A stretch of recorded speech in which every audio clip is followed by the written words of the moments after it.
السلام عليكم ورحمة الله وبركاته. رب اشرح لي صدري ويسر لي أمري واحلل عقدة من لساني يفقه قولي. رب زدني علما، اللهم فقهنا في الدين. اللهم صل وسلم على نبينا محمد صلى الله عليه وسلم. أعوذ بالله من الشيطان الرجيم. بسم الله الرحمن الرحيم. ألم تر إلى الذين يزعمون أنهم آمنوا. تفسیر سورة النساء پارہ نمبر 5 رکوع نمبر 9۔ سورت نساء کے اعتبار سے ہمارا رکوع نمبر 9 ہے اور پارہ نمبر 5 کے اعتبار سے ہمارا آج چھٹا رکوع چل رہا ہے۔ ألم تر إلى الذين يزعمون أنهم آمنوا۔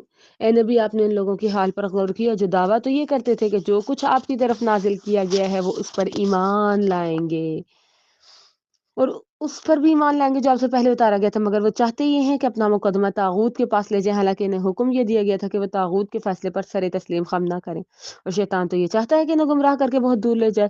اور جب ان سے کہا جاتا ہے اس چیز کی طرف آؤ جو اللہ نے نازل کی اور رسول نے، تو آپ دیکھیں گے منافقوں کو کہ وہ آپ کے پاس آنے سے گریز کریں گے۔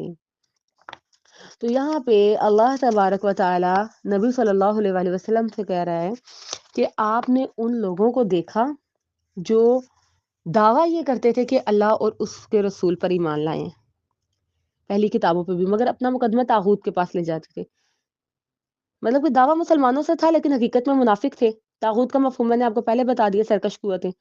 اس سے مراد ہر وہ فرد، وہ عدالت، وہ ادارہ یا وہ نظام ہے جو اللہ کے حکم کے مقابلے میں اپنا حکم لوگوں پہ مسلط کرتا ہے۔ تو منافقوں کا یہ طریقہ تھا کہ جس مقدمے میں انہیں توقع ہوتی کہ فیصلہ ان کے حق میں ہوگا، اسے تو وہ نبی صلی اللہ علیہ وسلم کے پاس لے آتے، اور جس مقدمے میں انہیں خطرہ ہوتا کہ فیصلہ ان کے خلاف ہوگا، اسے وہ آپ کے پاس لانے سے گریز کرتے، حتیٰ کہ انکار بھی کر دیتے تھے۔ اور یہی حال آج کے نام نہاد مسلمانوں کا بھی ہے۔ اگر شریعت کا فیصلہ ان کے حق میں ہو تو سر آنکھوں پہ، ورنہ ہر اس قانون، ہر اس رسم و رواج اور ہر اس عدالت کے دامن میں جا کے پناہ لیں گے جہاں انہیں اپنی مرضی کے مطابق فیصلہ ملنے کی توقع ہو۔ اور یہی دراصل نفاق کی علامت ہے کہ انہیں یہ کہا گیا تھا کہ اللہ اور اس کے رسول کی اطاعت کریں، لیکن وہ سرکش قوتوں کے پیچھے بھاگے، اور شیطان تو چاہتا ہے انہیں گمراہ کر دے۔ اور جب ان سے کہا جاتا ہے اس چیز کی طرف آؤ جو اللہ اور اس کے رسول نے نازل کی، یعنی قرآن کی طرف آؤ، تو یہ آپ کے پاس آنے سے گریز کرتے ہیں منافق۔ اب بات یہ ہے، ہوا یہ تھا، یہ آیت کیوں نازل ہوئی، اس کا شان نزول یہ ہے کہ ایک یہودی اور ایک منافق کا کسی معاملے میں جھگڑا ہو گیا۔ یہودی چونکہ حق بجانب تھا، لہٰذا اس نے منافق سے کہا کہ چلو اس کا فیصلہ تمہارے نبی سے کروا لیتے ہیں، یعنی یہودیوں کا بھی یہ ایمان تھا کہ نبی صلی اللہ علیہ وسلم حق کا ساتھ دیتے ہیں، لیکن منافق جو ہے وہ پسو پیش کرنے لگا۔ اسے یہ خطرہ تھا کہ اگر آپ حق کا ساتھ دیں گے فیصلہ میرے خلاف جائے گا، لہٰذا جو ہے وہ کہنے لگا نہیں نہیں میں نہیں جاؤں گا فیصلہ کرنے، اور کہنے لگا یہ مقدمہ ہم تمہارے سردار کعب بن اشرف کے پاس لے چلتے ہیں، جہاں اس منافق کو توقع تھی کہ مکر و فریب اور رشوت سے فیصلہ کر کے فیصلہ میرے حق میں ہو سکتا ہے۔ مگر یہودی یہ بات نہیں مانا کیونکہ اسے اپنے سردار کے کردار کا پتہ تھا، اور منافق چونکہ کھل کر یہ بھی نہیں کہہ سکتا تھا کہ میں نبی صلی اللہ علیہ وسلم کے پاس نہیں جاؤں گا۔ بالآخر یہی طے پایا کہ فیصلہ نبی صلی اللہ علیہ وسلم سے کرایا جائے۔ آپ صلی اللہ علیہ وسلم نے فریقین کی بات سن کے یہودی کے حق میں فیصلہ دے دیا۔ اب منافق کہنے لگا چلو اب یہ مقدمہ حضرت عمر ابن خطاب کے پاس لے جا کر ان سے بھی فیصلہ کروا لیتے ہیں۔ سیدنا عمر ان دنوں نبی صلی اللہ علیہ وسلم کی اجازت سے نائب کی حیثیت سے مدینہ میں مقدمات کا فیصلہ کیا کرتے تھے۔ تو منافق کا یہ خیال تھا چونکہ حضرت عمر کو یہودیوں سے سخت نفرت ہے اور اسلام کی حمیت ان میں بہت زیادہ ہے، لہٰذا وہ میرے حق میں فیصلہ کر دیں گے۔ چنانچہ یہودی اور منافق دونوں حضرت عمر کے پاس گئے اور دونوں نے فیصلہ کروانا چاہا مقدمے کا، اپنا اپنا بیان دیا، اور پھر اس کے بعد یہ چیز تھی کہ اس منافق کو پتا تھا کہ حضرت عمر نے میرا ساتھ دینا ہے، کیونکہ حضرت عمر کو جو ہے یہودیوں سے نفرت تھی۔ تو یہودی نے اپنا بیان دینے کے بعد یہ بھی کہہ دیا کہ ہم یہ مقدمہ تمہارے نبی کے پاس بھی لے کے گئے تھے اور انہوں نے میرے حق میں فیصلہ دیا ہے۔ یہ سنتے ہی سیدنا عمر اندر گئے اور تلوار نکال کر لائے اور آتے ہی اس منافق کا سر قلم کر دیا، اور فرمایا جو شخص نبی کے فیصلے کو تسلیم نہیں کرتا وہ مومن ہے ہی نہیں، اس کے لیے میرے پاس یہی فیصلہ ہے۔ اب یہ چیز تھی کہ اس قتل کے بعد کیا ہوا، فَكَيْفَ إِذَا أَصَابَتْهُم مُّصِيبَةٌ، تو اللہ تعالیٰ کہتا ہے کہ پھر اس وقت ان کا کیا حال ہوتا ہے جب ان کے اپنے کرتوتوں کی بدولت ان پہ مصیبت آ پڑتی ہے، تو وہ آپ کے پاس اللہ کی قسمیں کھاتے ہوئے آتے ہیں کہ ہمارا ارادہ تو بھلائی کا تھا اور موافقت کے سوا کچھ نہیں تھا۔ ہوا یہ تھا کہ منافق کے قتل کے بعد اس کے وارث نبی صلی اللہ علیہ وسلم کے پاس آئے اور سیدنا عمر کا قصاص مانگا، کہنے لگے کہ عمر نے ہمارا بندہ قتل کیا تو اب بدلے میں ہمیں حضرت عمر کو قتل کرنے کی اجازت دی جائے. ہمارا آپ صلی اللہ علیہ وسلم نے کہا جب فیصلہ مجھ سے کروایا تھا پھر عمر کے پاس جانے کی ضرورت ہی کیا تھی. تو کہنے لگے ہمارا ارادہ آپ کے فیصلے کے خلاف سیدنا عمر سے فیصلہ لینا نہیں تھا، بلکہ ہمارا ارادہ تو یہ تھا کہ ہم جو ہے سیدنا عمر ان دونوں فریقین کے درمیان صلح سمجھوتا کرا دیں گے. اور ہم تو جی صلح کی غرض سے گئے تھے اور اپنے اس بیان پہ وہ اللہ کی قسمیں بھی کھانے لگے کہ ہمارے پاس ہمارا سیدنا عمر کے پاس جانے کا مقصد ہی سمجھوتا تھا. ٹھیک ہے.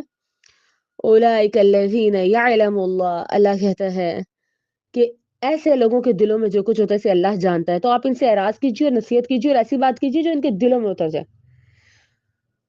اللہ نے منافق کے وارثوں کی چال سے نبی صلی اللہ علیہ وسلم کو مطلع کر دیا، اور اس طرح اللہ نے قصاص کے مقدمے کو یہ آیت نازل فرما کر خارج کر دیا کہ جو لوگ اپنے مالی یا جانی مقدمات میں نبی صلی اللہ علیہ وسلم کو دل و جان سے حکم تسلیم نہیں کرتے وہ فی الحقیقت مومن ہی نہیں ہے. تو قصاص مومن کا ہوتا ہے، لہٰذا جو مومن نہیں ہے تو اس کا قصاص کا سوال نہیں پیدا ہوتا. اور سیدنا عمر کے اسی فیصلے کی بنا پہ نبی صلی اللہ علیہ وسلم نے انہیں فاروق کا لقب عطا کیا تھا، حق اور باطل کے درمیان فرق کرنے والا. تو اللہ کے نبی سے کہا جا رہا ہے کہ آپ ان منافقین کی قطعاً پرواہ نہ کیجیے، انہیں دل نشین انداز میں واضح نصیحت کرتے رہیے اور انہیں یہ سمجھائیے کہ اللہ تعالیٰ اپنے رسول بھیجتے ہی اسی لیے کہ اس کی اطاعت کی جائے اور اسے دل و جان سے اس کے حکم کو تسلیم کیا جائے. اب جب وہ کوئی غلطی یا زیادتی کر بیٹھتے ہیں تو انہیں چاہیے کہ آپ کے پاس آ کر اللہ سے معافی مانگتے اور آپ بھی ان کے لیے معافی مانگتے، تو اللہ تبارک و تعالیٰ ان کی توبہ کو قبول فرما لیتا. ٹھیک ہے. وما ارسلنا من رسول، ہم نے رسول بھیجا اطاعت کے لیے. اگر زیادتی ہو گئی تھی، گناہ ہو گیا، غلطی ہو گئی، تو پھر آ کے معافی مانگو تو توبہ قبول ہو جاتی، بجائے اس کے کہ ضد اور ہٹ دھرمی اور توجیحات لے کے آؤ. فلا وربک لا یؤمنون حتی یحکموک فیما شجر بینہم، اے محمد تیرے رب کی قسم یہ لوگ اس وقت تک مومن نہیں ہو سکتے جب تک کہ اپنے جھگڑے میں آپ کو حکم تسلیم نہ کر لیں، آپ کو بڑا نہ تسلیم کریں اور اس کے متعلق اب پھر اپنے دلوں میں گھٹن بھی محسوس نہ کریں اور اس فیصلے پر پوری طرح سر تسلیم خم کریں. یہ پچھلی آیات کا تتمہ ہے. اس میں ایک مستقل قانون دے دیا کہ مقدمے کے لیے جو قانون بنا وہ یہ کہ مومن وہ ہے جو اللہ اور اس کے نبی کی بات مان لے، جو نہیں مانتا وہ منافق ہے. ٹھیک ہے. اور یہ قیامت تک کے لیے بات ہے کہ جو شخص نبی صلی اللہ علیہ وسلم کے حکم یا فیصلے کو دل و جان سے قبول کرے وہی مومن ہے، اور جو نہیں قبول کرے وہ مسلمان ہو نہیں سکتا. آپ کے ارشادات، احکامات اور فیصلے سب کچھ قرآن و حدیث میں مذکور ہو چکے ہیں. اب جو شخص ان کے مقابلے میں کسی اور شخص، عالم، پیر یا امام کے قول کو ترجیح دے گا تو وہ بھی اس حکم میں داخل ہوگا. تو اس امت کے اختلافات اور جھگڑوں کا فیصلہ کرنے کے لیے ایک کسوٹی دی گئی ہے. ٹھیک ہے. وہ کسوٹی کیا ہے؟ کہ کوئی شخص اس وقت تک مومن نہیں ہو سکتا جب تک کہ اپنی خواہشات کو اس چیز کے تابع نہ کر دے جو محمد رسول اللہ صلی اللہ علیہ وآلہ وسلم لے کر آئے ہیں. وَلَوْ أَنَّا كَتَبْنَا عَلَيْهِمْ أَنِ اقْتُلُوا أَنفُسَكُمْ، اللہ کہتا ہے اور اگر ہم ان پر واجب کر دیتے کہ اپنے آپ کو قتل کریں یا گھروں سے نکل جائے تو چند آدمیوں کے سوا کوئی ایسا نہ کرتا. اچھا، یہ جو آیت ہے نا، کیا نام ہے، فلا وربک لا والی، فلا وربک لا یؤمنون والی، اس آیت کا ایک اور شان نزول بھی ہے. سیدنا عروہ بن زبیر کہتے ہیں کہ زبیر یعنی کہ میرے باپ اور ایک انصاری میں ہرہ میں واقع پانی کی نالی پر جھگڑا ہوا. نبی صلی اللہ علیہ وسلم نے زبیر کو کہا تم اپنے درختوں کو پانی پلا لو اور پھر اسے اپنے ہمسائے کے باغ میں جانے دو. یہ سن کر وہ انصاری کہنے لگا کیوں نہیں آپ زبیر کے حق میں فیصلہ کریں گے، آخر زبیر آپ کی پھپھی کا بیٹا جو ہوا.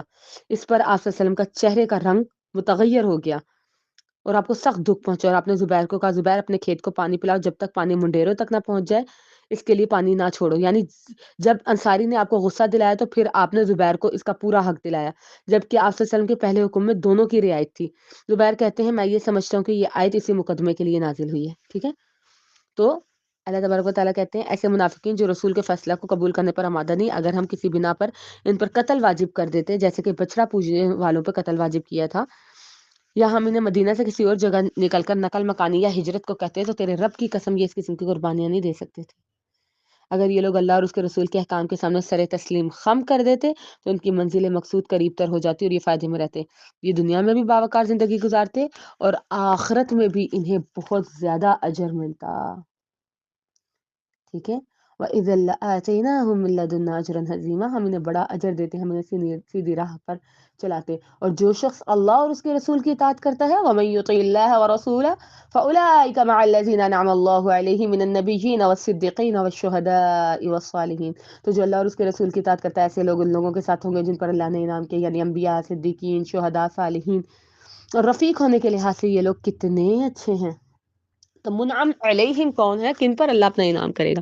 آیت میں 4 قسم کے لوگوں کا ذکر کیا گیا جو کہ فضیلت اور درجے کے لحاظ سے بلند ترین مقام رکھتے ہیں. انبیاء سب سے پہلے، اس میں کوئی شک و شبہ نہیں کہ نبی ہی اپنی امت کا افضل ترین فرد ہوتا ہے جسے اللہ نبوت کے لیے چن لیتا ہے. پھر صدیق، صدیق سے مراد ایسا شخص ہے جو اپنے ہر معاملے میں راست باز ہو، حق کا ساتھ دینے والا، ہمیشہ سچ بولنے والا اور حق کی فوراً گواہی دینے والا اور باطل کے خلاف ڈٹ جانے والا ہو. تیسرا شہید، شہید کا بنیادی معنی ہے گواہ، اور اللہ کی راہ میں جان دینے والے کو شہید اس لیے کہتے ہیں کیونکہ وہ اپنے ایمان کی صداقت پر اپنی زندگی کے پورے طرز عمل سے شہادت دیتا ہے، حتیٰ کہ اپنی جان دے کر یہ ثابت کرتا ہے کہ جس چیز پر وہ ایمان لایا وہی چیز درست ہے. پھر صالح، صالح سے مراد ایسا نیک آدمی جس کے ہر عمل اور ہر حرکت سے اس کی نیکی ظاہر ہوتی ہے. تو جو شخص اللہ اور اس کے رسول کی اطاعت کرتا ہے، اس آیت میں اسے اخروی زندگی میں 4 قسم کی لوگوں کی رفاقت کی خوشخبری دی گئی، اور یہ دراصل اس کے اعمال کا بدلہ نہیں، بس اللہ کا فضل ہے. ٹھیک ہے، تو اللہ کا جو فضل ہے نا، جنت میں کوئی نہیں جا سکتا نا اللہ کے فضل کے بغیر. آپ صلی اللہ علیہ وسلم نے حضرت عائشہ سے کہا تھا، عائشہ اللہ کی رحمت اور فضل کے بغیر جنت میں کوئی نہیں جا سکتا. حضرت عائشہ نے کہا آپ بھی؟ آپ صلی اللہ علیہ وسلم نے کہا جی. اللہ کے لیے کیا مشکل کہ ایک شخص نیکیوں کا انبار لے کے آئے اور اللہ اس کی نیکیوں کا حبام منصورہ بنا کے اڑا دے، اور ایک شخص برائیوں کا انبار لے کے آئے اور اللہ تبارک و تعالیٰ اسے بخش دے. مغفرت اس کے ہاتھ میں ہے نا. اب یہ چیز ہے کہ آپ صلی اللہ علیہ وسلم کی رفاقت کیسے.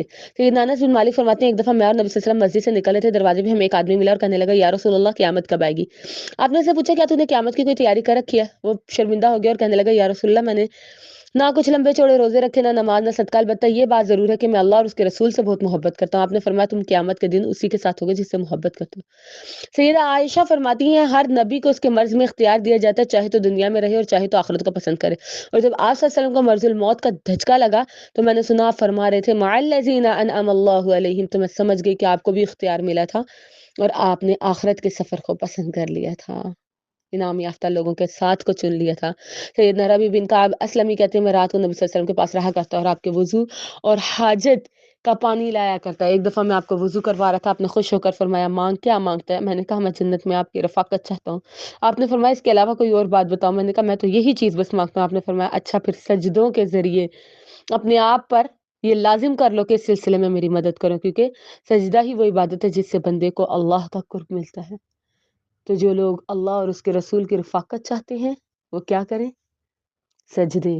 جو اللہ اور اس کے رسول کی رفاقت چاہتے ہیں وہ کیا کریں؟ اللہ اور اس کے رسول سے محبت. ٹھیک ہے، انبیاء کا ساتھ چاہنے والوں کو انسان جس سے محبت کرے گا اسی کے ساتھ ہوگا نا. تو اپنی محبتوں کے معیار پر کھیے کہ ہم کس ایکٹر ایکٹریس، ہم کس دوست، ہم کس رشتے اور ہم کس سے محبت کرتے ہیں، کہ ہماری محبتیں ایسی ہیں کہ روز محشر ہم ان کے ساتھ رہ سکیں. ٹھیک ہے، اللہ کا فضل ہے نا یہ، اور اللہ جاننے والا ہے، اللہ کو پتہ ہے کون کس سے کتنی محبت کرتا.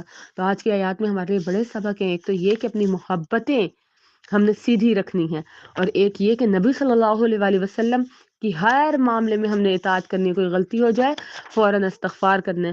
اور آج کی آیات ہمیں یہ بھی سبق دیتی ہیں کہ ہم نے طاغوت کی پیروی نہیں کرنی، ہر سرکش قوت سے بھاگنا.